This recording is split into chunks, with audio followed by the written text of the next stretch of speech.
Video کو like کر کے آگے شیئر ضرور کر دینا۔ یاد نہیں آتی، گیم ہی میں ڈوبے رہتے ہیں۔ اور کچھ گیمز ایسے یہودیوں نے ایجاد کیے ہیں جس میں باضابطہ طور پر نفسیاتی طور پر تمہیں شکست دینے کا پلان ہے۔ جو تمہارے بچے گیم کھیلتے ہیں وہ نفسیاتی طور پہ خود کو شکست خوردہ یعنی ہارا ہوا تسلیم کرتے ہیں۔ ابھی رمضان شریف کی آخری عشرے کی بات ہے کہ پب جی کھیلتے ہوئے ایک فرقان نام کا لڑکا مر گیا۔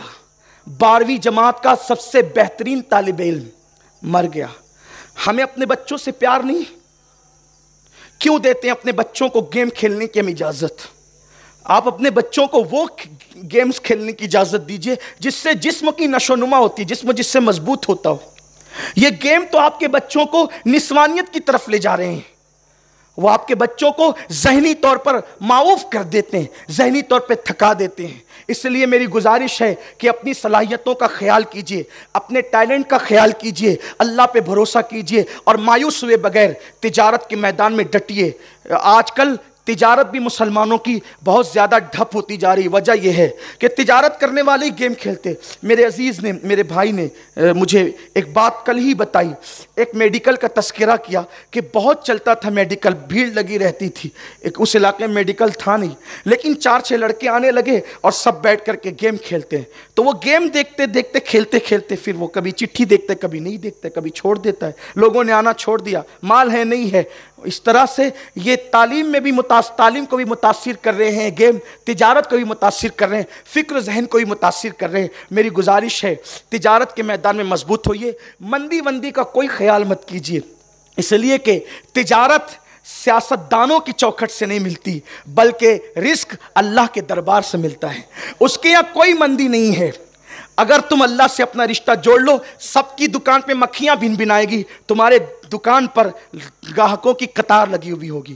یہ بات ہے۔ میں آپ کو کوئی لطیفہ نہیں کہہ رہا ہوں، کوئی چٹکلا نہیں کہہ رہا ہوں، کوئی سبز و باغ بھی نہیں دکھا رہا ہوں۔ اللہ کی عزت کی قسم کھا کر کہتا ہوں، اتنے بڑے مجمع میں آج عید کا دن ہے کہ اللہ سے رشتہ جوڑیے۔ جن لوگوں نے رشتے اللہ سے جوڑے ہیں، اللہ تعالیٰ نے ان کو جنگلوں میں روزیاں عطا کی ہے۔ بس رشتہ جوڑ کر تو دیکھیے، بات ختم کرتے ہوئے، اس لیے کہ لوگ آ رہے ہیں۔ اب جو لوگ آ رہے ہیں ان سے میری صرف اتنی گزارش ہے کہ بس 5 منٹ میں جماعت کھڑی ہو جائے گی، وہ وضو کر لیں جلدی سے۔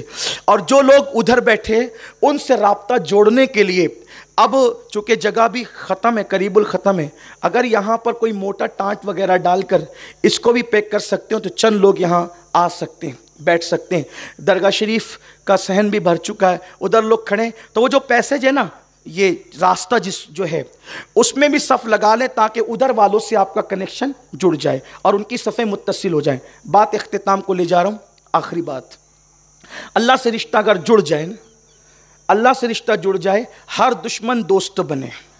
روزی کا ٹینشن نہیں، کیونکہ اللہ کا وعدہ ہے، وَمَا مِن دَابَّةِ الْأَرْضِ إِلَّا عَلَى اللَّهِ رِزْقُهَا۔ اللہ نے اپنے کرم سے اپنے ذمے پہ لے لیا سب کی روزی۔ روزی کا کوئی ٹینشن نہیں، صرف کوشش کرنی ہے، محنت کرنی ہے، کاوش کرنی ہے، بس کوئی ٹینشن نہیں لینا۔ رشتہ اللہ سے جوڑو۔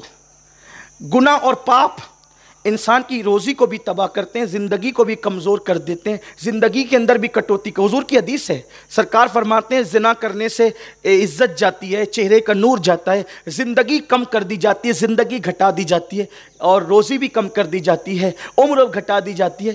گناہوں سے یہ سب ہوتا ہے۔ اللہ سے رشتہ مضبوط کریں۔ ایک بہت بڑے بزرگ ہے، اس کو داتا صاحب نے لکھا ہے، داتا علی حجوری رحمۃ اللہ علیہ نے لکھا ہے کہ ایک بہت بڑے بزرگ تھے، انہوں نے وہ بکریاں چلاتے تھے۔ حضرت ابو مسلم رائی ان کا نام تھا، حضرت ابو مسلم رائی ان کو کہتے تھے، وہ بکریاں چلاتے تھے۔ اب تھوڑا جملے پہ توجہ کرنا، دشمن دوست کیسے بنتے ہیں اور دوست دشمن کیسے؟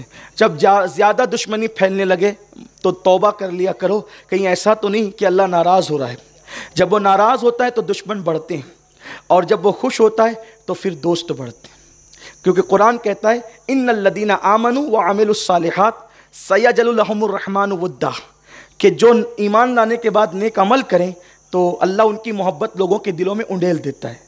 میں یہ اکثریت کی بات کر رہا ہوں، کچھ بدبخت رہتے ہی دنیا میں ایسے جو نفرت ہی کے لیے پیدا ہوتے ہیں، ان کو چھوڑ دینا چاہیے۔ وہ 2.5% ہے، جیسے زکوٰۃ نکال دی جاتی ہے نا روپیوں سے ناپاک شکل میں، تو ویسے انسانوں سے وہ 2.5% نکال دیے جاتے ہیں نفرت کے لیے۔ ان کی پرواہ نہیں کریں۔ میں 97% طبقے کی بات کر رہا ہوں۔ میں 2.5% کی بات نہیں، وہ نفرت ہی کے لیے پیدا ہوتا ہے، ان کا بیج ہی نفرتوں میں بویا جاتا ہے، ان کی بات نہیں، عالم کی بات کر رہا ہوں۔ عالم بہت بڑا ہے، عالم نباتات ہے، عالم جمادات ہے، عالم حیوانات ہے، دریا ہے، سمندر ہے، پہاڑ ہے، یہ سب مومنوں سے محبت کرتے ہیں۔ تو عرض یہ کر رہا تھا کہ دشمن کیسے بڑھتے ہیں اور دوست کیسے ہوتے ہیں۔ تو شیخ ابو مسلم رائی کہتے ہیں چرواہے کو، شیخ ابو مسلم رائی بکریاں چرا رہے تھے اور اس شان سے چرا رہے تھے۔ دیکھو چرانے کا انداز کیا، ہم کام کرتے کرتے گیم کھیلتے ہیں نا، واٹس ایپ دیکھتے ہیں، پتہ نہیں کیا کیا کرتے ہیں۔ واٹس ایپ کا میں مخالف نہیں ہوں، شاید لوگوں کو ایسا لگتا ہے مخالف ہوں، میں خود استعمال کرتا ہوں، لیکن کوئی بھی چیز ضرورت کے تحت اچھی لگے۔ کھانا انسان کی زندگی کے لیے ضروری ہے، لیکن قرآن کہتا ہے اس کو بھی مت زیادہ کھاؤ۔ قرآن کہتا ہے کلو وشربو ولا تسرف، کھاؤ پیو حد سے مت بڑھو۔ تو جب کھانے پینے میں پابندی لگا دی گئی کہ حد سے مت بڑھو، تو واٹس ایپ اتنا کیسے آپ نے نشے کے طور پہ طاری کر لیا کہ نہ رات دیکھا، نہ دن دیکھا، نہ صبح دیکھی، نہ شام دیکھی، نہ بیوی نہ بچے، کچھ سمجھ میں ہی نہیں آتا آپ کو۔ یہ مت کرو، ہمارے ہر چیز ایک اعتدال پر ہے، جب کھانا پینا اعتدال پر ہے، ولا تسرف کہہ کر کیسی پابندی لگائی، حد سے مت بڑھو۔ حد سے جہاں بڑھو گے پکڑے قدرت پکڑ لے گی، سزا دے گی۔ حد سے مت بڑھو، خوشیوں میں بھی حد سے مت بڑھو، غموں میں بھی حد سے مت۔ خوشیوں میں عید میں اتنے خوش مت ہو جاؤ کہ ٹھیٹریں بھر جائے، میت پہ اتنے مت غمگین ہو جاؤ کہ ماتم ہی کرنے لگو۔ ہمارا مذہب وہ نہیں، اعتدال اعتدال اور اعتدال۔ بہرحال حضرت شیخ ابو مسلم رائی کس طرح بکریاں چرا رہے، بکریاں چر رہی ہے چراگاہ میں، درخت کے نیچے مصلی بچھا دیا اور مصلی بچھا کے نماز پڑھ رہے ہیں۔ ایک مرید آتا ہے اور دیکھتا ہے کہ ابو مسلم رائی کی بکریاں جو ہے اس پر پہرا دینے کے لیے بھیڑیے بیٹھے ہوئے ہیں۔ اب بتائیں جب بھیڑیے جس کی بکریوں پہ پہرا دے تو اسے کوئی نقصان پہنچا سکتا ہے؟ اس لیے کہ بھیڑیے ہی تو بکریوں کو اٹھا لے جاتے ہیں۔ چرواہا بیچارہ ہوتا ہی اس لیے کہ بھیڑیے سے بچانے بکریوں کو، لیکن ابو مسلم رائی درخت کے نیچے اللہ کی عبادت میں ہیں اور بھیڑیے پہرا دے رہے ہیں، اور حیرت ہے بھیڑیوں کو دیکھ کے بکریاں بھاگتی ہیں، لیکن وہاں بکریاں بھی بھاگ نہیں اور بھیڑیے پیرا دیتے ہوئے بیٹھے۔ وہ مرید دیکھتا ہے، اس کو سمجھ میں نہیں آتا، وہ گیا، اس کو دیکھ کر اگر ہم نماز پڑھ رہے ہو ہمیں کوئی دیکھ رہا ہو تو پھر نماز ہماری لمبی ہو جاتی ہے نا، لیکن وہاں حال یہ ہے کہ کوئی آ گیا اس کے قدموں کی آٹ آئی تو نماز شارٹ ہو گئی، چھوٹی کیونکہ اللہ کے لیے ہو رہی تھی بات۔ سلام پھیرا، کہا کہ کیا بات ہے؟ کہا حضرت بات سمجھ میں نہیں آئی، یہ بکریاں اور بھیڑیوں میں دوستی کیسے ہوگی؟ یہ تو آپس میں ایک دوسرے کے دشمن ہیں، ان کی دوستی کیسے ہوگی؟ کیا پیارا جواب دیا۔ داتا صاحب لکھتے ہیں جب سے میں نے اللہ سے دوستی کر لی میری بکریوں کی بھیڑیوں سے دوستی ہو گئی۔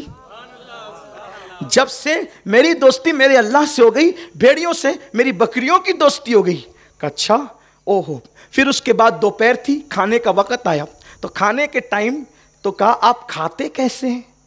تو شیخ ابو مسلم رائی نے کہا چلو، گئے، ایک چٹان تھی پتھر کی، اس کو ہاتھ مارا، ایسی ہاتھ مارا تو 2 کٹورے آئے اور اس پتھر سے ایک طرف دودھ نکلا، ایک طرف شہد نکلا۔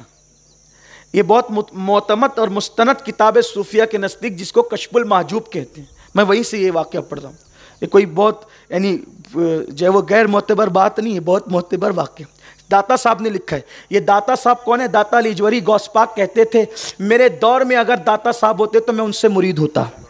یہ ہے داتا صاحب، وہ داتا صاحب لکھ رہے ہیں یہ واقعہ، اور داتا صاحب لکھتے ہیں کہ انہوں نے پتھر کی چٹان پہ ہاتھ مارا تو ایک طرف سے دودھ اور دوسری طرف سے شہد کٹورے میں نکلا۔ اس نے کہا ارے یہ کیا ہے؟ تب آپ نے جواب کیا دیا، نادان تجھے پتہ نہیں کہ موسیٰ علیہ السلام کی قوم، ان کی امت، ان کی نافرمان تھی تو ان کے مطالبے پر پتھر سے پانی نکلا۔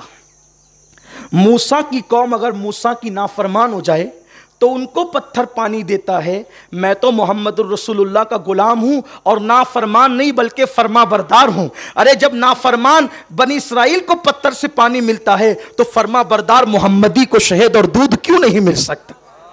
تو کوئی فرما بردار بھی تو ہو کر کے دیکھے، کوئی مندی کا ٹینشن لینے کی ضرورت نہیں ہے، آپ اللہ کے بن کے دیکھیں، انشاءاللہ پھر دیکھیں کیسا رزق اترتا ہے، کیسی روزی چلتی ہے، اور اپنے آپ کو مایوسی سے نکالیں۔ اللہ سے دعا ہے اللہ ہم سب کو عمل کی توفیق عطا فرمائے۔ گفتگو کے درمیان اگر کوئی غلطی ہو تو اللہ معاف فرمائے۔ استغفر اللہ ربی من کل ذنب واتوب الیہ۔ اب مزید ہم کسی کا انتظار نہیں کر سکتے، ہم نے گفتگو اسی لیے بڑھا دی کہ قدموں کی آہٹیں ابھی بھی اشارہ کر رہی ہے، لیکن اب نہیں، اب جو